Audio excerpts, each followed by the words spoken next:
안녕하세요. 스테범 연구소입니다.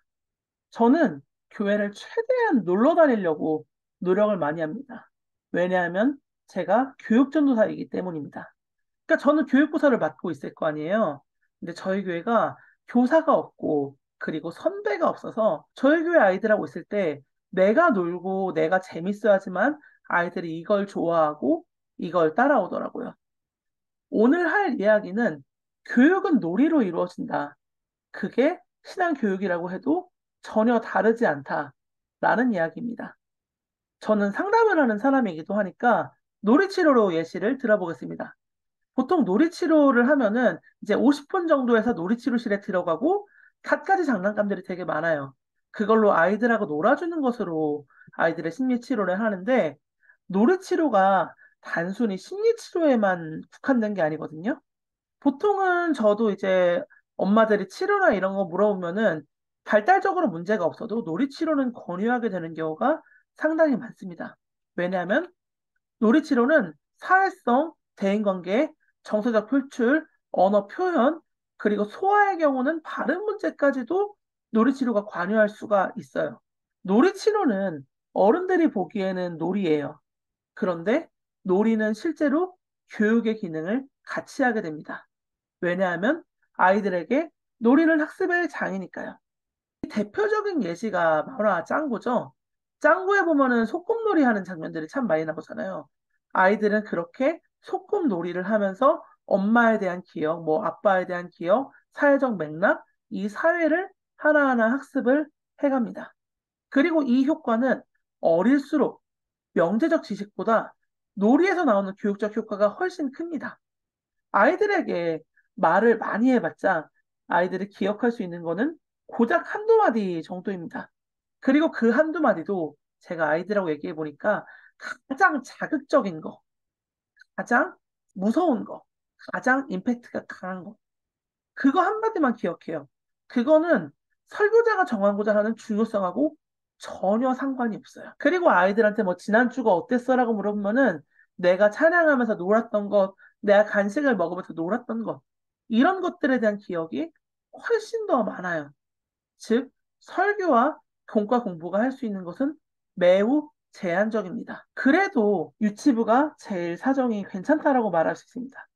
실제로도 교회 학교 가면은 선생님들이 제일 편애하고 제일 어른들이 이뻐하는 게 유치부죠. 그리고 아이들이 교회에 대한 만족도도 제일 높아요.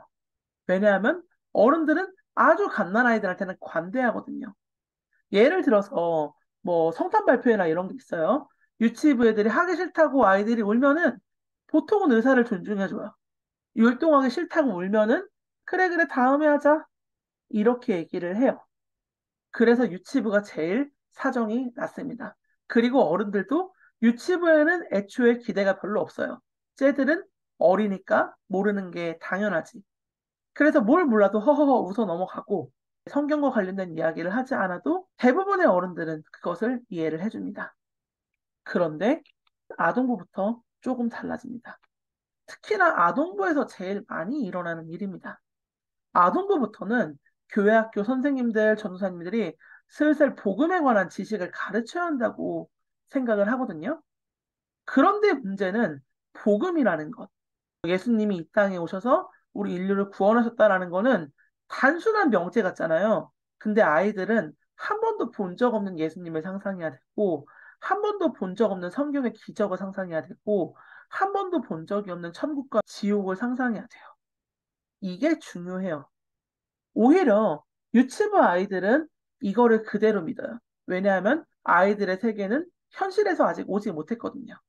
제가 오늘 이제 제목에다가 피트 피아제라고 썼는데, 피아제라는 교육학에서 많이 인용하는 학자는 초등학교 아이들은 구체적인 것을 학습해야 하는 시기라고 이야기를 합니다. 이게 구체적 조작기라는 거거든요.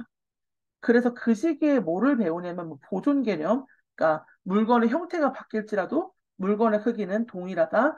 그리고 있는 것들로 상상하는 연역적 사고, 있을 것 같은 것들을 사고하는 시기라고 정의를 합니다. 근데 복음 같은 추상적인 내용들은 형식적 조작기, 즉 구체적 조작기 다음이 도달해야지만 이 추상적 명제들을 이해할 수 있습니다. 근데 초등학생들의 지적 발달이 정말 편차가 심해요. 보통 제가 초등학생들을 상담을 해보면은 한 반의 정신 연령은 보통 플러스 마이너스 2년 정도가 차이가 납니다. 제가 초등학교에서 우유 알바를 좀 오래 했었는데, 뭐 4학년 반에 들어가면은 어떤 아이들은 옷 입는 것도 뭐 슬슬 화장도 하고 한 5, 6학년처럼 놀고, 어떤 아이들은 2학년처럼 소꿉놀이 하고 싶고 그런 걸 많이 봐요. 즉, 정신 연령은 보통 플러스 마이너스 2년을 잡습니다. 한 반에서 대략 4년 정도의 정신 연령 차이를 보여요. 근데 교회는 보통 학년으로 교회 학교를 구성하잖아요. 그러면 어떤 아이들은 초등학교 6학년 정도의 지식을 가질 수 있고 어떤 학생은 초등학교 2학년 정도의 지식을 가질 수도 있습니다. 즉, 복음을 명제로 가르치면 뭐 이런 것들은 보통 초등학교 고학년들한테 요구를 하니까 이해할 수 있는 아동은 생각보다 매우 적거든요. 근데 그 아동이 보편적 예시가 되어버려요. 성인은 오히려 이해를 못해도 어느 정도 지적체계가 있으니까 설명이 가능한데 아동은 이걸 설명을 못해요. 그러니까 아동에 대해서 어른들이, 선생님들이 그냥 그런가 보다 하고 넘어가 버려요. 그리고 복음에 대해서 긍정적인 혹은 선생님들의 기준을 가지고서 얘기를 하는데 이게 어떤 거랑 똑같냐면 마치 반에서 2, 3등 정도 하는 학생들을 기준에서 가르치는 학교 선생님처럼 되어버립니다. 어떤 학생들은 이거를 온전히 이해할 수 없어요.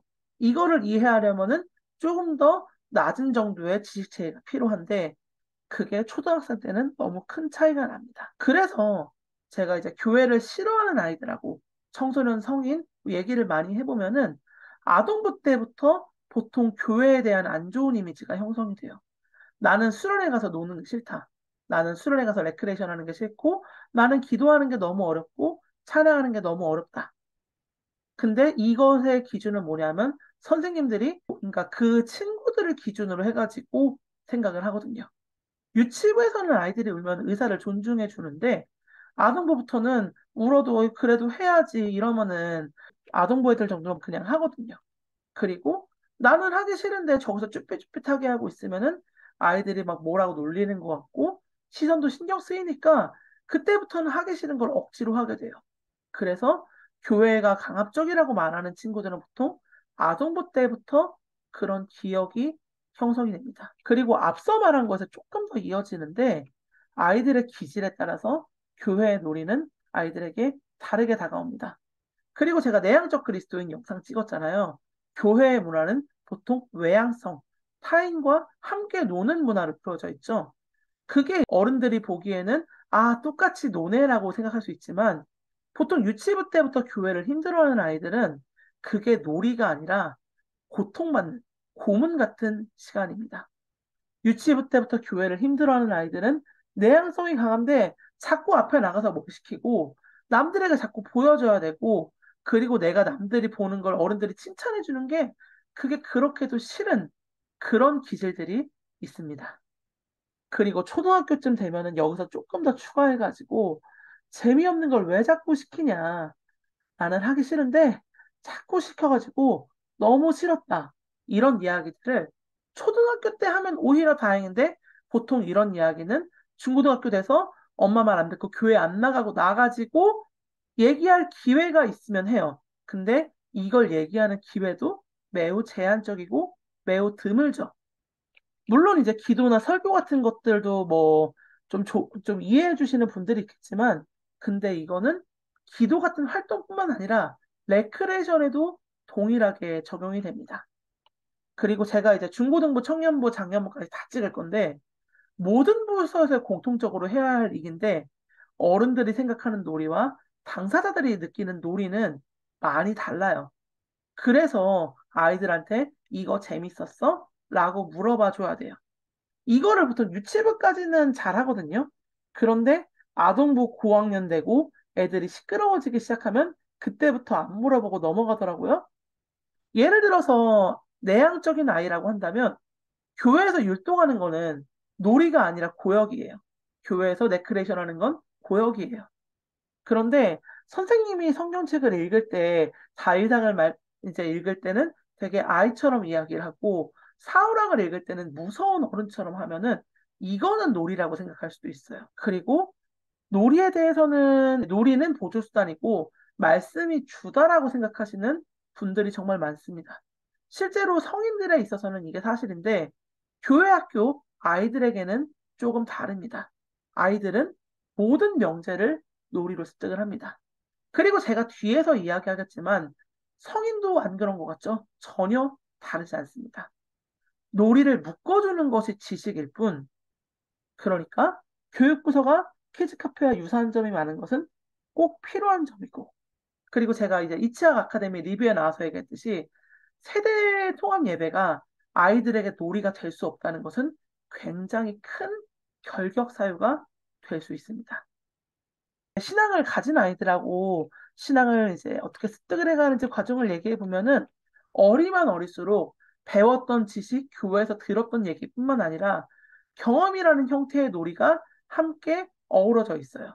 예를 들면은 선생님이랑 얘기했던 게 되게 좋았어요. 친구들하고 놀았던 게 되게 재밌어요.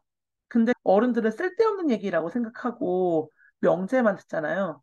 아이들의 신앙의 경험은 실제로 그 놀이적 경험에서 만들어져요. 게다가 복음은 사상이라고 불릴 만한 복합적인 체계잖아요. 사상은 절대로 시각과 청각만으로 만들어지지 않습니다. 오감이 함께 습득해서 내 몸에서 체화가 되고 그래야지만 사상이 될 수 있거든요. 복음을 명제로만 생각하니까 그게 삶에서 오히려 힘이 없어지는 거죠.